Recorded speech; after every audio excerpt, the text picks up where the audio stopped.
morning, or depending on when you're watching this, good afternoon, good evening, or good night. My name's Ross, and as always told, out of Voice of Radio.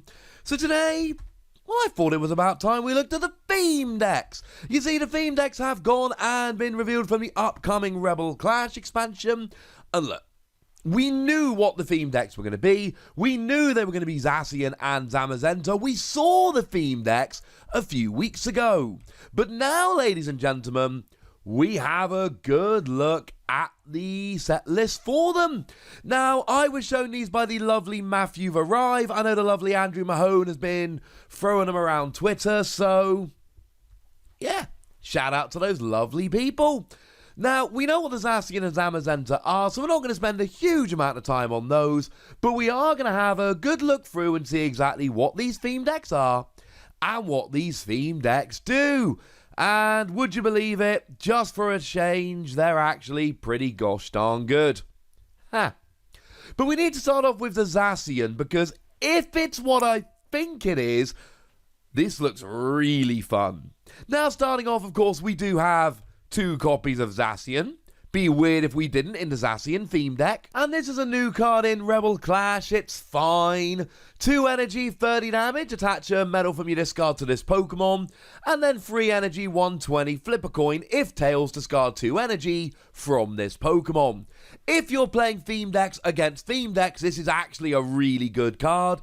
In competitive play, it's not a good card. But if you're playing theme deck against theme deck, I am totally on board with this. Now, the thing that really intrigues me here is the fact that we're getting a free 2 line of Galarian Berserker. 3 Galarian Meowth, 2 Galarian Berserker.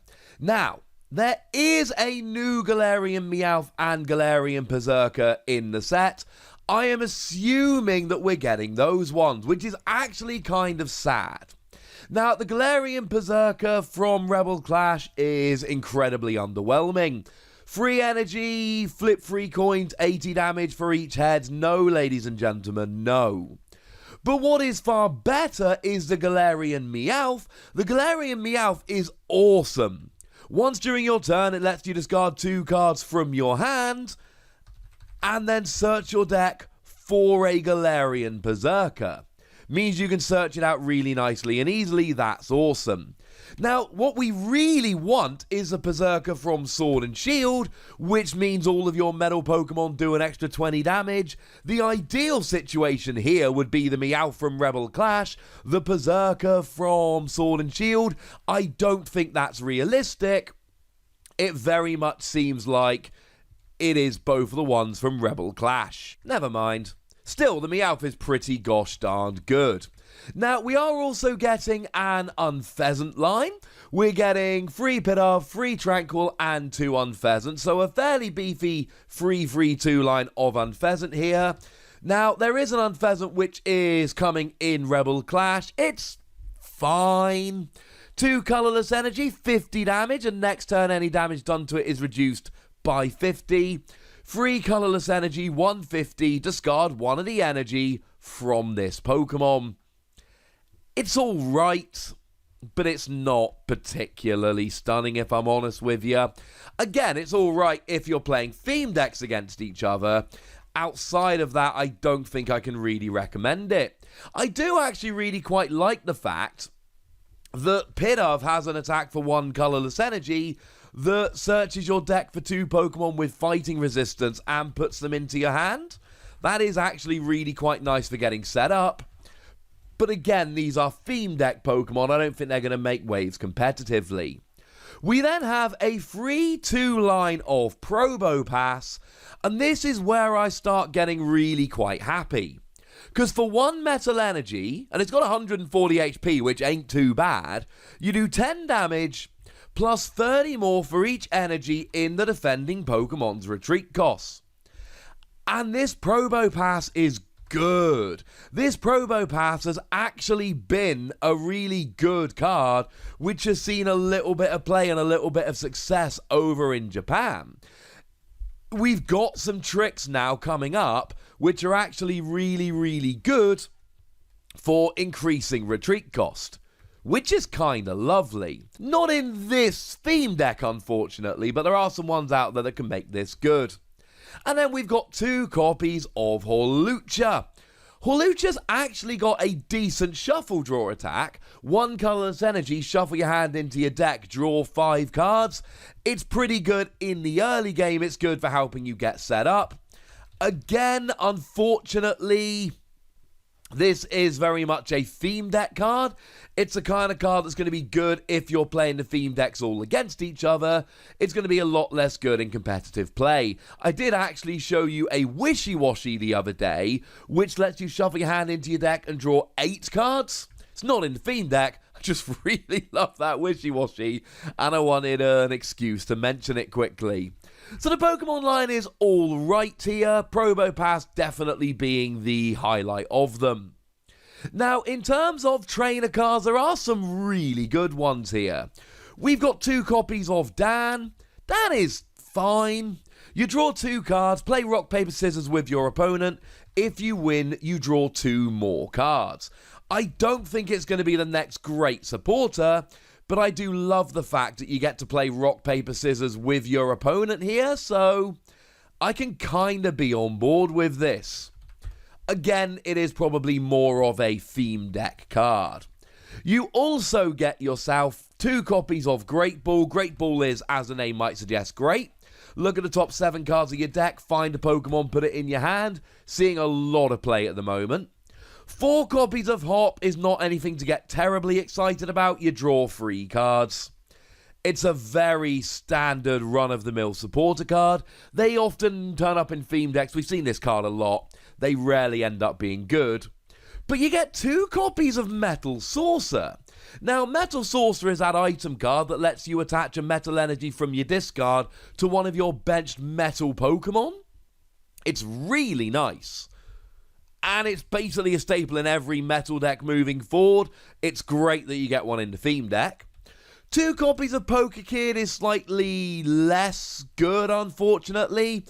Poker Kid lets you search for any Pokemon. It's a good supporter. It's just a little bit underpowered. It will see a bunch of competitive play, but it's not going to be a staple in every deck. But what is going to be a staple in every deck, pretty much, is Professor's Research. You get 2 copies of Professor's Research, one of the very, very best cards in the game. You discard your hand, draw 7 cards. This is going to be a staple in almost every deck moving forward until it rotates. And even then, because it's Professor's Research Magnolia, we are expecting it to get reprinted with just different names, i.e. different professors. So expect this one to be good for years. Getting 2 of them is awesome. We've got 2 copies of Pokemon Catcher. Flip a coin. If heads, you get to drag one of your opponent's bench Pokemon active. It's one of the good gusting cards we've got at the moment. It sees a fair amount of play.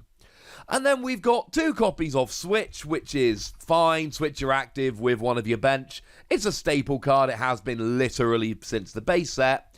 And then 2 copies of Sonya. Now, Sonya is another really good card which is making its debut in Rebel Clash. What you do is you search your deck either for 2 basic energy or 2 basic Pokemon. It's really nice for getting you set up in the early game.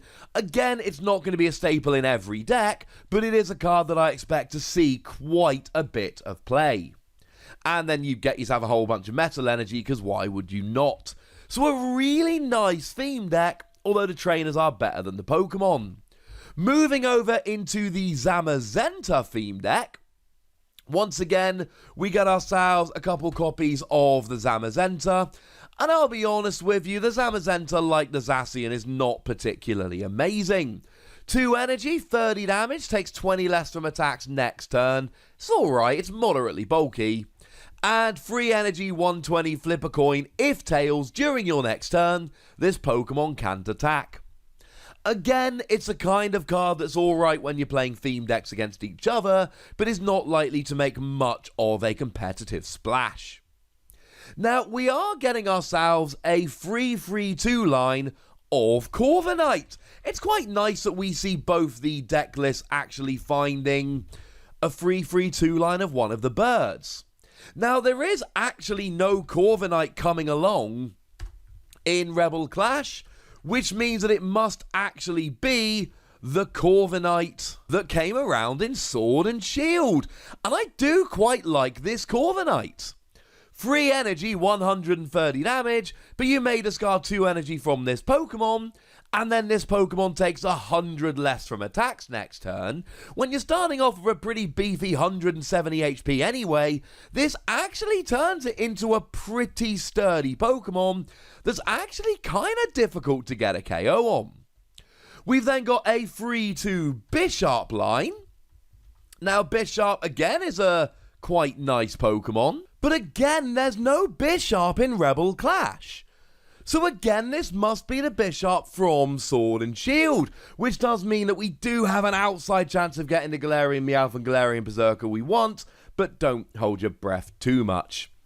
And this is alright, 1 colourless energy, 30 damage plus 30 more for each of your bench Pawniard, though it is a little bit of a kick in the shins that we only get 3 Pawniard in the deck rather than 4, because to really make Bisharp good, you need as many Pawniard as you can get.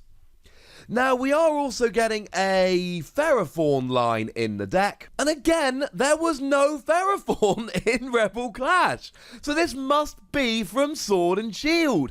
And if any of you are thinking, well, hang on a second, Wassy, hasn't every Pokemon you've mentioned so far in this deck, the Corviknight, the Bisharp, the Ferrothorn, all of them have to be from Sword and Shield because there aren't any in Rebel Clash? Yes. And if you're thinking, hang on a second, Wassy, isn't this supposed to be a Rebel Clash theme deck? Yes. Sorry about that, ladies and gentlemen. Now, as for what the Ferrothorn is, 1 colourless energy, flip 3 coins, 30 for each heads, 3 energy, 100 damage. You may move all energy from this Pokemon to one of your bench. It's fine, it's alright, but it's more of a theme deck Pokemon. Now, there are 2 more Pokemon that are coming in this theme deck. It is Duraludon, and there is a Duraludon in Rebel Clash, which means this is an actual, honest-to-goodness Rebel Clash card in the Rebel Clash theme deck. 130 HP on a basic is quite nice, 3 energy 110 is fine, but 1 energy 30 damage, attach a metal energy from your discard pile to one of your Pokemon, is actually really nice. It basically makes it into the new version of that Registeel that did actually see play as a quad deck. Although, let's be clear, that Registeel saw play as a quad deck when the format was teeming with fairy Pokemon, which is very much not the case at the moment. So, at least 2 of the Pokemon, 4 of the cards, are actually from Rebel Clash. Now, as we go through the trainer cards here, we're going to be a little bit faster because you're going to start to see some similarities. 2 copies of Dan, like the other deck, 2 copies of Great Ball, 4 copies of Hop, 2 copies of Metal Saucer, 2 copies of Pokegid, 2 copies of Potion rather than Pokemon Catcher, which is a little bit different, but bearing in mind if we have a look at this theme deck, you'll notice you've got stuff like Zamazenta and like Corviknight that reduce damage done to it. So adding some Potion in is actually something that does make sense within the theme of the theme deck. And then we've got 2 copies of Professor's Research, 2 copies of Sonia, 2 copies of Switch, and a bunch of Metal Energy. So, okay, the trainer line is exactly the same, except you get 2 Potion rather than 2 Pokemon Catcher. People that have been playing a while will have 2 of each card. Honestly, Pokemon Catcher is usually the better card. But then again, Switch and Potion and cards like that do see a bunch of play, so you never know. Either way, I don't know if I can call these the best theme decks we've had in years, but once again, they're hooking us up. 2 copies of Metal Saucer, 2 copies of Professor's Research, 2 copies of Sonia. Not to mention that we've got some stuff like Probopass, which is a legitimately good card, and Duraludon, which I also expect to see a bunch of play. Cool. If I had to pick a better one, I would pick Zacian, but it's very, very close. So there we go, ladies and gentlemen. Those are the new theme decks. I'm still a fan of them, but, you know, I do like to hear from you guys. So let me know in the comment section. Go nuts, be nice. And then make sure you like this video, subscribe to this channel, follow me on Twitter at The Wassy, and Twitch for some live action at twitch.tv/TheWassy. patreon.com/PTCGRadio. If you want to support the channel, get some bonus podcasts and all that good stuff, head on over to patreon.com/PTCGRadio, or you can do exactly that. And please do make sure you're checking out youtube.com/WarsyPlays, where you can find out about a whole bunch of games that don't have Pokemon in, but are pretty gosh darned awesome nonetheless. But by far the most important thing, as always, look after yourselves till next time, would ya? Thank you very much for watching. My name's Ross, and you've been watching PTCG Radio.